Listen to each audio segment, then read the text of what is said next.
I'm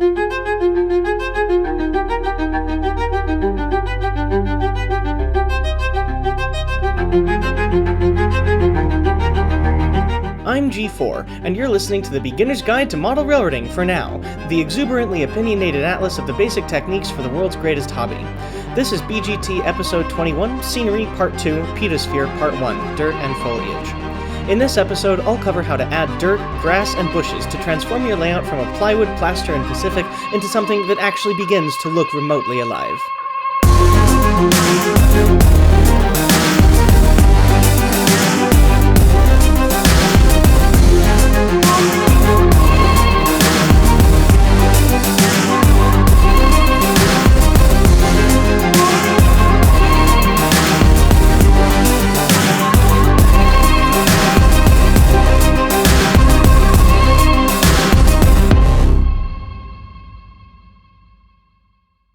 Securite. Presentation announcement.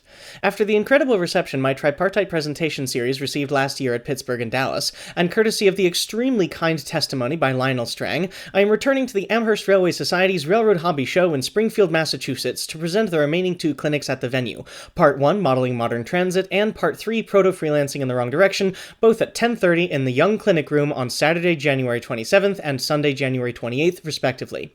As always, if you cannot attend the show in person, you can access all 3 clinics on the podcast website, bgtmrring.org. Or alternatively, Bravo Golf Tango, Michael Romeo Romeo, Indigo November Golf, Oscar Romeo Golf. But if you are there, please do be sure to stop by my clinics or the A Modeler's Life booth and festivities and be sure to say hi. Alright, proto-future news aside, back to BGT. Wow! It's been a long time since I've written a BGT episode. I've gone through spats of writing, but plus spats of railroad history, spats of apathy, and spats of modern transit evangelism, and I get to coast for very long periods of time without ever actually having to think about beginner techniques. Moreover, with my recent PFP-induced transition to monthly, this is the first time I've had to take a partially written script and split it in half into 2 episodes to keep up with production deadlines. I'll be covering trees, roads, and ballasting in the next full BGT episode, but rest assured, there's still about 10 pages of material to go over here. In a break from tradition, for all the reasons aforementioned, it has actually been quite a while since I've attempted the techniques discussed herewith, and I'm no longer writing from direct recent experience. So if it happens that I've missed an important subject or technique, please do feel free to email me at bgtmrring@gmail.com, and I'll tack it into a future episode. That all being said, though, we're about to enter some very fun aspects of model railroading. Heretofore, you've been engaged in very mechanical, technical, and meticulous aspects of modeling, where you swing around plywood and meld together molten metal until the choo-choos run smoothly. But now, finally, after all this effort, you get to make trains run through the gorgeous scenery you've been imagining all along. If I haven't mentioned it enough, I'll reiterate it here. Now is the time when you should have your trains running smoothly. If you've yet to achieve this already, focus your efforts on that. If you're desperate to have scenery, make it, but far away from wherever the problems are. If derailments plague you at any point during construction, please do rip it up and relay the track to avoid problematic areas on your layout, no matter how much effort awaits you betwixt demolition and reconstruction. The reason why I emphasize this so much is because this is the point beyond which track quality will only go down.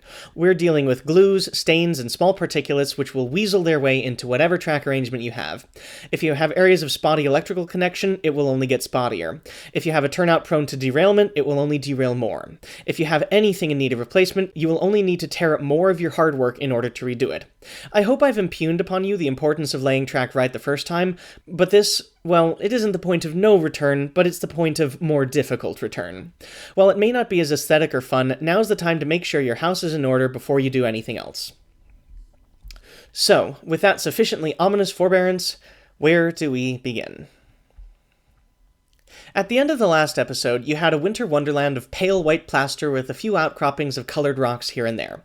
After a brief pause to take as many winter holiday photos as you can, seriously, a simple pipe brush evergreen and a few silver beads and some glued-on colored twine make a magical Ramadan gymnosperm, you may be wondering what's next. The first step I take in making model railroad scenery is a somewhat unpopular one, but I think it to be cheap, easy, and a very quick result. What I advocate is to use some sort of brownish stain on all of your plaster, hydrocal, or Sculptamold, whatever you've used. Some prefer to use ground stain from Woodland Scenics, some use straight up brown shoe polish, and pretty much anything will do. The point is to sponge some watery, dirt-colored concentrate onto all of your plaster hills. While this is hardly a necessary step on the trek to realism, it does have a few concrete benefits. First, it colors all of the plaster brownish, such that if it's later dinged by a dropped tool or a scrape or a stray elbow here or there, it doesn't create a snow-white plaster gash in the landscape, giving away an immediate betrayal of, this shouldn't be this way. Secondly, since the dyes are usually quite fluid, they tend to flow and pool as they would in real-world hydrology, and this can later inform you as to where to put mud, marshes, bogs, runoff, what have you. Thirdly, in a single evening, maybe two, you can take your entire railroad from a winter wonderland to a roughed-in depiction of the railroadscape you've been dreaming of all along. For very little effort, it is very emotionally satisfying to see your layout room transformed from an industrial and unattractive home project into a literal watercolored depiction of what you're attempting to build. Once you've completed ground staining your terrain, it's now time to actually make it look like dirt. A traditional way to do this is called zip texture, which works by mixing Crayola pigments into regular plaster to make it dirt-colored. Uniquely, much like the terrain phase, the plaster component allows you to apply and affix the dirt mimetic simply by spraying water, either before, after, or during the application, leaving you with a hard shell of dirt-colored scenery. Among other things, this makes it extremely easy to apply dirt to steep surfaces, but conversely, this can also result in dirt clinging to an otherwise unrealistic steep surface. Instead, I'd advocate that if you have dirt falling away from a surface due to verticality, you should replace that segment of the hillside with a rock outcropping, as that would be significantly more geologically realistic. Also, getting the color right can sometimes be a little difficult. While it's easy to achieve a reasonable brownish color, it's often too uniform and pale to actually look like real dirt. Even if you've got the dirt color right, there may be leftover unrealistic balls of undissolved pigment dotting your landscape. Overall, zip texture is a fine technique, but in my opinion not a great one. As you may instead infer, I personally prefer to use real dirt. Among other things, nothing beats the color. If you're modeling a prototypical location, a single vacation and a single 5-gallon bucket should last you years of modeling, and no one could ever complain, that's not the right color for the area, because it literally is the color from the area. If you're proto-freelancing, you can pick dirt from the place you wish your railroad was. If you're straight-up freelancing, well, nothing is as simple as going into your backyard or a nearby park or an industrial plot that nobody would ever care about. But I will say there definitely is something quite satisfying to building a prototypical model and covering it in actual dirt from the actual prototype scene, building your layout out of the same materials as the real thing. Once you've retrieved your dirt, though, you have to process it. Dirt is, in fact, full of many things that are problematic for modeling, not the least of which being water, live organisms, detritus, and straight-up garbage. You should start by sifting all of your dirt into a baking pan. A simple flour sifter will do. If you have a root, twig, or rock of sufficiently charismatic miniature modeling character, set it aside for later use. Bugs, worms, glass, and other trash elements, however, should probably be removed from the mix. When your dirt is adequately sifted, it's time to dry it. Take the dirt pan and stick it in the oven on the lowest setting for at least 8 hours, or until it's entirely dried out through its interior. When you return home from a day of work, your place will smell of what can only be described as rancid petrichor, but you will have a few vats of the most authentic dirt available for modeling. It's especially important to do the drying step because many microbial organisms live within dirt and subsist on, among other things, water. If you don't kill them off sufficiently, then they may infect your model railroad and lead to unoptimal results. Check the dirt to make sure it's dried all the way through, and if it is, put it away for eventual use in a bucket with a secure lid. A single gallon will last you much longer than you expect, so don't go overboard with quantity. Before applying the dirt to your layout, make sure the area is well prepared by taping over your track or any other important infrastructure you wouldn't want mucked up with a layer of masking tape, much as you did for applying plaster. An important note, while it is tempting to undirtify your entire layout surface, this usually goes less well for building bases, as it can undulate and make them cant crookedly to one side, or just otherwise be an unstable particulate surface prone to shifting or decay. So, keep the dirt away from anywhere that a building is going, and bring the dirt to the foundations later in the detailing phase once the buildings are satisfactorily affixed in place. I'll cover this more in a future episode. Actually applying the dirt is deceptively simple. Once again, take your sifter, or even just a spoon, scoop up a sufficient portion, and gently sift it onto a 1 or 2 square decimeter working area at a time. Once the dirt is down to your satisfaction, use a spray bottle to gently mist the dirt with isopropyl alcohol. Alternatively, you can use quote-unquote wet water or tap water with a few drops of dish detergent in it. Both of these are amphiphilic, meaning that they have both hydrophilic and hydrophobic molecular moieties, and they will help break the surface tension of the glue such that it won't disturb the dirt too much once the glue is applied. Don't apply too much isopropyl alcohol as to make it sopping wet, but it should be visibly damp. Additionally, don't work in areas so large that the isopropanol evaporates before you can actually get to gluing the dirt. In general, isopropanol evaporates faster than wet water, thus wet water has a longer working time for gluing the dirt, but the isopropanol dries faster once the glue is down. Practice this a few times and use your judgment. Incidentally, if you have a patch of plaster that is too vertical for the dirt to stick onto, much as with zip texture, you can pre-wet the ground with isopropanol or wet water to give it some stick, and then you can blow dirt through a folded piece of paper onto the more vertical surface. This is a useful technique for the odd hillside here or there, but again I'd caution overusing it since, as aforementioned, surfaces would in reality be very rapidly eroded away, and a much more realistic option is to cast a rock shelf outcropping on the too steep ground instead of forcing the dirt to go where it doesn't want to. Now enters a friend with which you will soon become intimately familiar: matte medium. Matte medium is basically the gluey stuff that makes paint stick once the vector has dried up. Think of it as kind of a liquid state artist's gesso.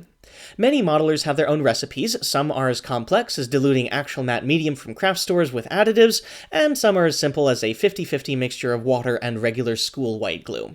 But, and it pains me to say this for how expensive it is, I've usually found that the best products are actually the ones in the scenery section aimed specifically at the modeling hobbies. They usually have the best flow and dry the most securely and transparently. I will save you a bit of money though. Most model scenery suppliers, I'm looking at you, Woodland Scenics, will try to sell you a spray bottle for the matte medium. Don't buy one. Since matte medium is basically liquid glue, it will always clog up the nozzle, and even when it doesn't, the fluidity of the matte medium is not one such as to accommodate atomization, and it will usually dribble and splash out of the bottle like you forgot to mix in Viagra. Instead, the preferred technique for applying matte medium to affix your dirt in place is the admittedly laborious use of an eyedropper or squishy plastic transfer pipette. With your dirt still damp from the isopropanol, pick a higher up area of the dirt and begin gently pipetting the matte medium onto the dirt. Continue until all of the dirt is visibly paled, then move on to the next area. Working from top to bottom, the flow of the matte medium should spread downhill and your task should quicken with time.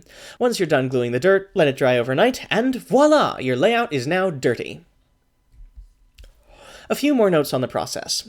Occasionally, the matte medium is put on too thick and it rivers up and flows the dirt down a miniature stream, or pools in a miniature bog.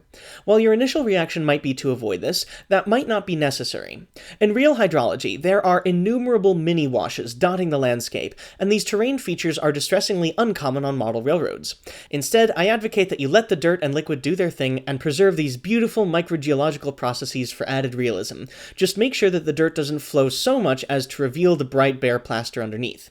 If you've ground stained your layout, this shouldn't be a problem, and if not, you can simply go over it later with another layer of dirt. Additionally, real dirt can be used as your friend to cover up undesirable layout edges, creases, and gaps. Unless you're uncommonly thorough in your plastering, there will usually be a few unsightly construction artifacts left over, such as lines between foam layers, gaps between landscape and sub-roadbed, or full-on joints between modules. In such cases as this, you can easily pile on a layer of dirt to smooth over these unsightly features and better hide the making of the sausage.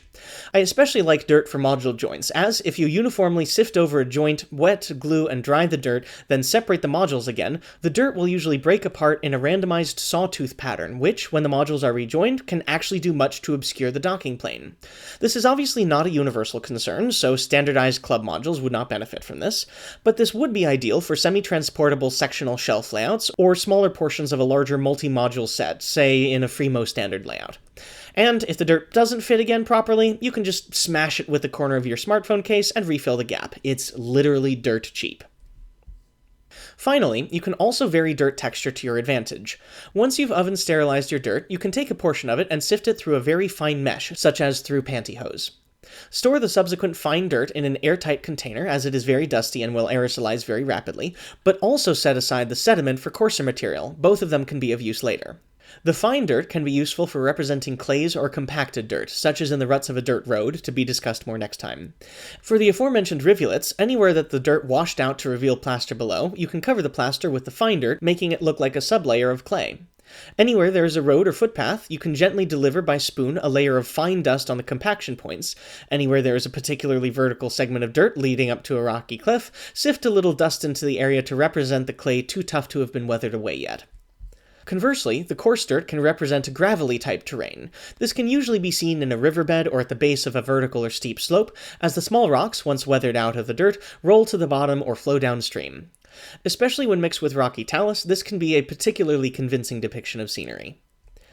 Now, dirting every inch of your layout is, I will fully admit, a very labor-intensive process, so if you wish to skip this step, you can go back a step to ground staining, but doing this makes it significantly more difficult to match the color and texture of actual dirt, and we usually tend to over or underestimate the darkness of the color. If you intend to use only ground stain, work from a photograph to try and match reality, but you will most often be exceptionally surprised at how little dirt is obscured by grass, especially in forests, so it behooves you to make the underlying ground as realistic as possible so that it can stand on its own without ground cover, and the easiest way to do that is to use the real thing. In comparison to the relative ease of using dirt for realism, grass is significantly more difficult to get right.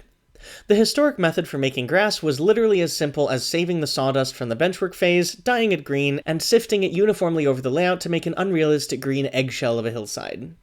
We've moved forward quite a bit since then, but grass foam material is also rife for similar abuse. Made from chewed-up seat cushion foam material and dyed various colors, ground foam, as it is called, is an improvement by adding a motive texture.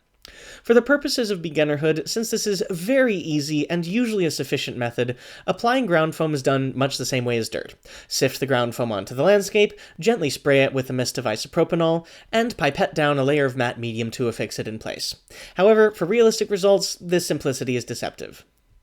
For one, do not, as with dirt, completely cover the landscape with grass. While it is tempting to turn everything into a manicured Victorian strolling garden, this is hardly ever found outside of home lawns and parks, and even then only in the most assiduously manicured examples. Nature, however, is not a golf course.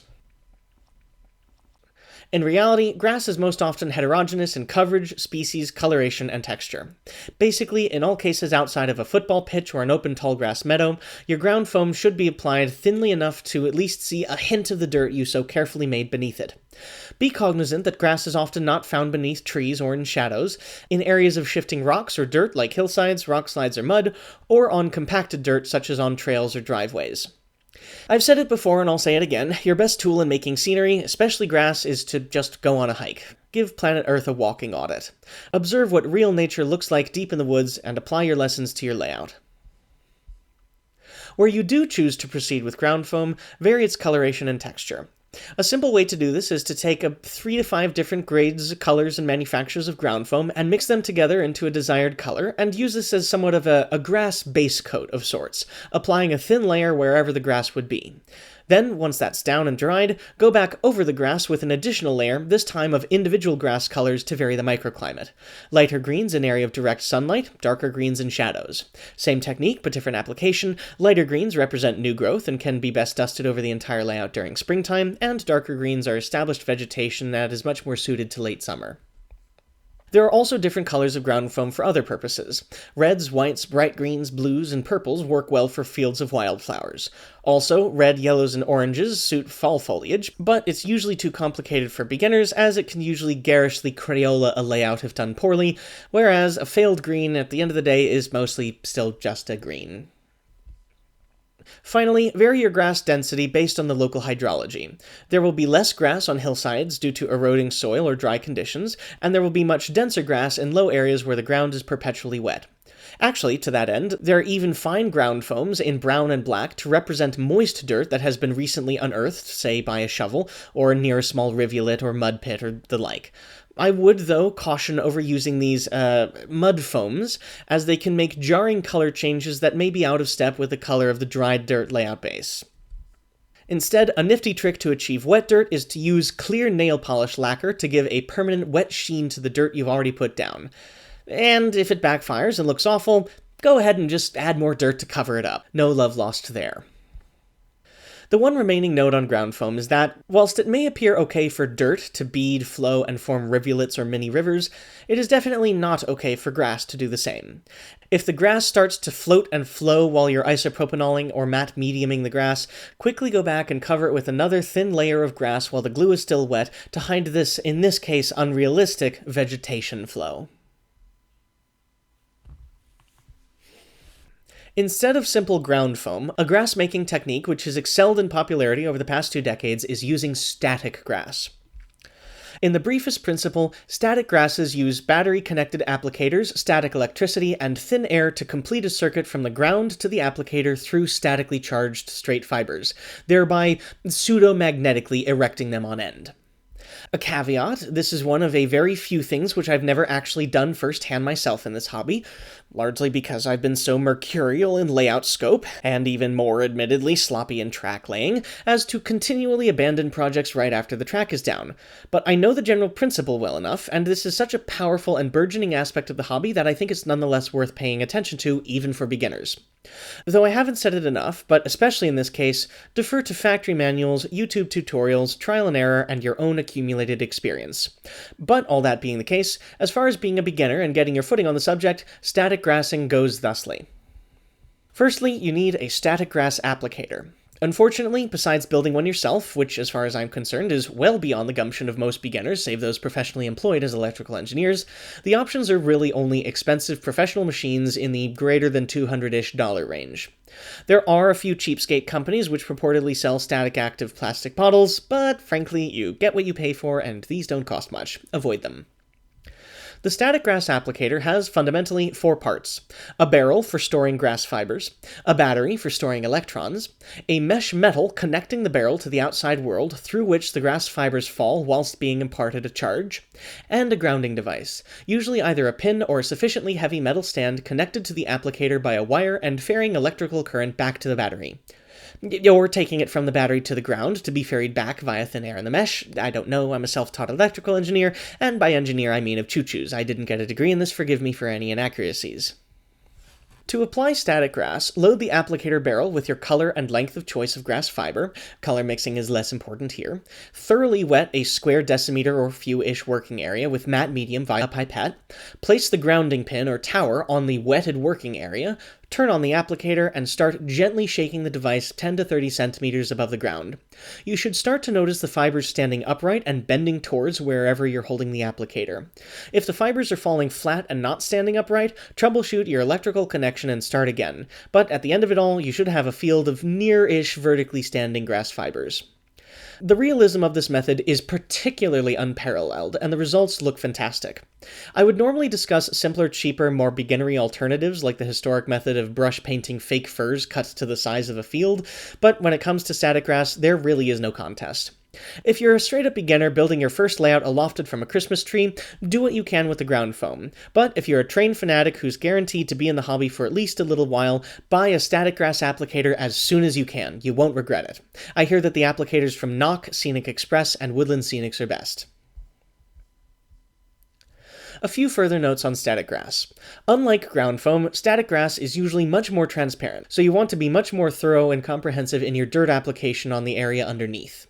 Alternatively, some people lay a thin layer of ground foam before applying the static grass to help obscure the dirt and stretch the static fibers a little farther.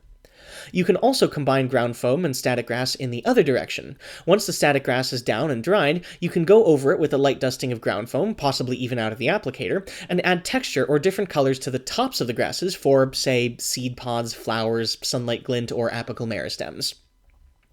Another technique, after your initial application of static grass, you can also do additional rounds to lengthen the fibers. Even more uniquely, you can do different colors for different heights. For example, it is to my understanding that many grasses have green stalks, but more tan stalks on the top end during the summer. Ergo, 1 or 2 rounds of green fibers, then a third of tan fibers makes a hyper-realistic grass phenotype. Obviously, shorter fibers do well with smaller scales, longer with larger. Finally, use damp paper towels to cover areas which you'd rather not find statically active fibers, such as usual, overtop tracks, roads, or buildings. The next layer up from the ground, and the final layer I will discuss in this abridged episode, is bushes. For trees, to be discussed next time, there are multiple ways of depicting foliage, but for bushes, there really are only two ways to proceed. The simplest is to use clump foliage, predominantly available from woodland scenics and, I think, scenicking. This is basically the same thing as ground foam, just macerated to a much larger final size, usually in 1 to 4 centimeter clumps. Application is pretty simple. Just pick up a clump, put a dot of white glue on the base, invert it, and stick on your layout. As straightforward as it is, clump foliage is also the most problematic. Most clumps are of fully uniform color, fully opaque, and look decidedly cartoonish, especially if mixed in with only 2 or 3 colors of bush of extremely different color palette. To get around this, it might be wiser to take a few bush clumps and roll them through finer ground foam of varying textures and colors first, or to dust them with a layer of ground foam later after planting. As always, darkest greens on the inside, lightest greens on the outside to simulate shadows and growth buds. Probably a better alternative is to use fine leaf foliage.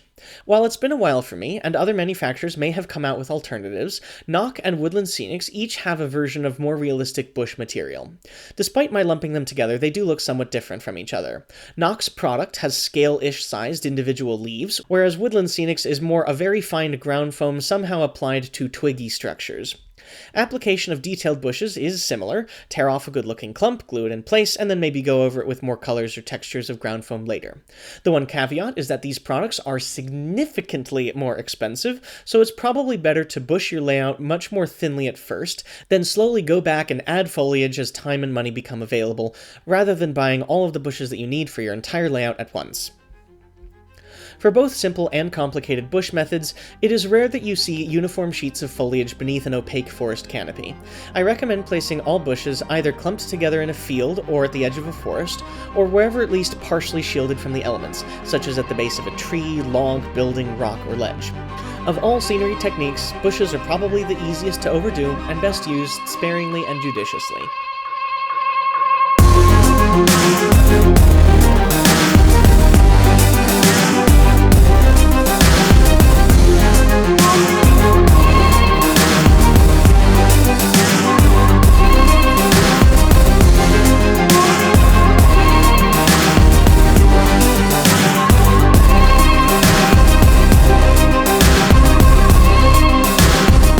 I hope that, with this episode, I have helped you to add dirt and low foliage to your layout, finally bringing your layout to life after a mere 2,170 days since we started this journey together.